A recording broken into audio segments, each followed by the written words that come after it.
The first, I've called it dog roses. My love, they are so slender. Oh, as slender as the rose's wand. And I would brave the keenest thorn to hold them in my hand. My love, they are so dainty. Oh, as dainty as the rose's hip. And though it scald my cupping hand, I'd bring them to my lip. My love, they are beguiling. Oh, beguiling as the rose's scent. And I would fill my lungs with them till breath is spent. My love, they keep their secrets. Oh, the secret as the rose's bud.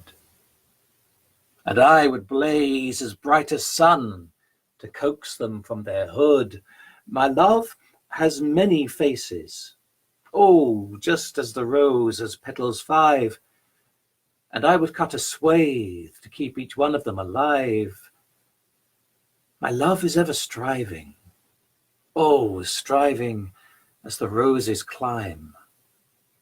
And I would stand 100 years to hold their flower high. My love, they may be biting. Oh, as biting as the rose's worm. But I would bear the canker's teeth to shelter them from harm. My love, their ways are jagged, oh, as rose's leaf has jagged edge. And I would drive my fleet aground to be their wrecker's catch. My love, they have a hunger, oh, as hungry as the rose's root. And I would rot beneath the earth to be their food.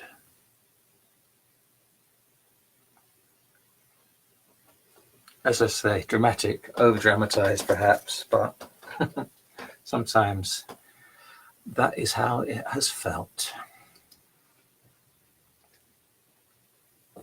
So that's one of the two I'm going to do. The other one is also dramatic in some ways, more of a narrative. This one though.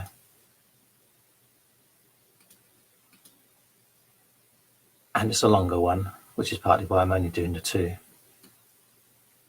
And it's called The Rose Bird.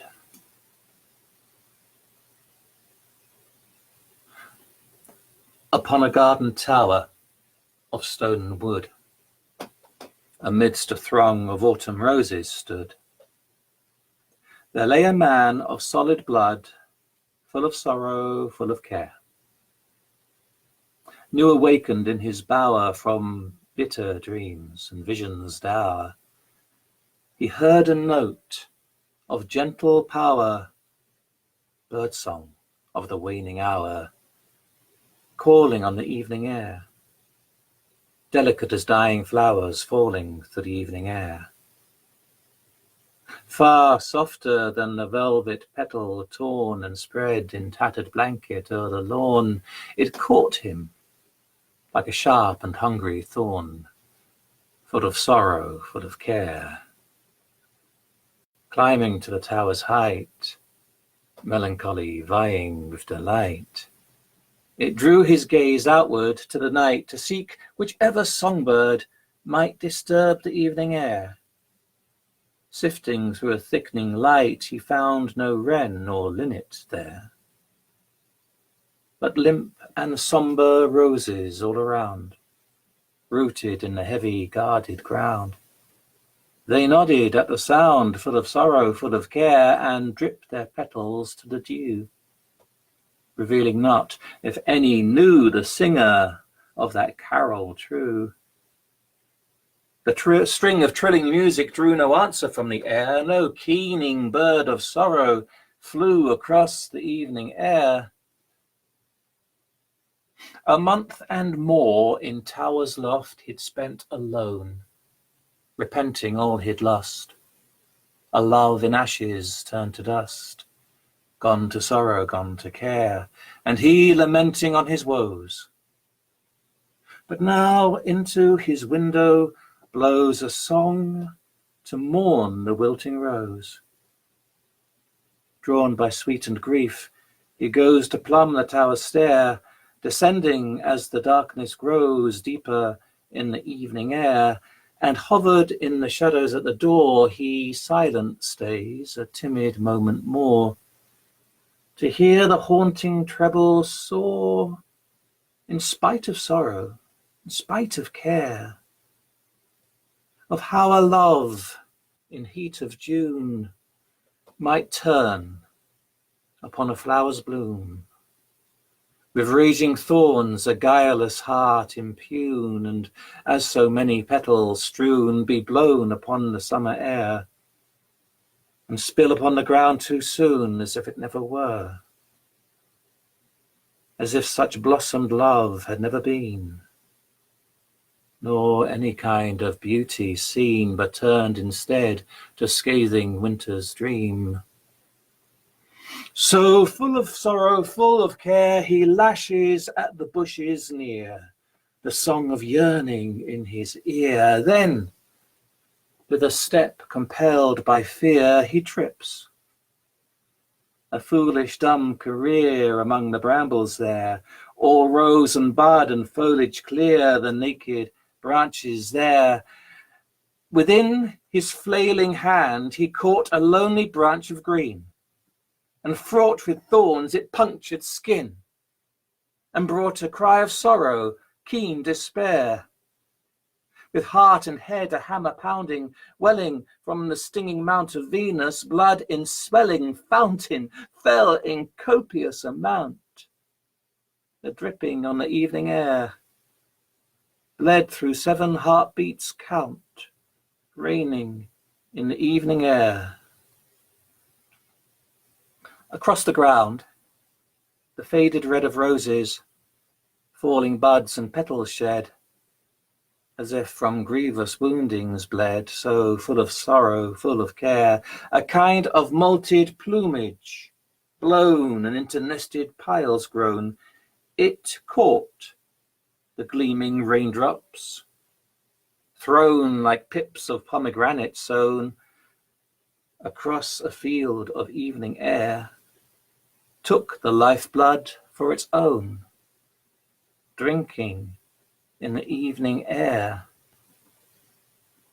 And on his back, the stars above, his fingers clenched in bloody glove, the final flutter of his love, the last of sorrow, last of care, let go the branch it clung upon. Taken by the setting sun, witnessed by the silent moon, dropped like roses' petals on the quiet of the darkened air, floated in the sacred song that haunts the midnight air, the song that glides on scarlet wings, that from a rosebud bosom sings, the song that rounds the tower rings, not of sorrow, not of care, but love and life to glorify. As pinkly glows the dawning sky, as bright as fire, in his eye a bird of roses made, soaring high across the morning air.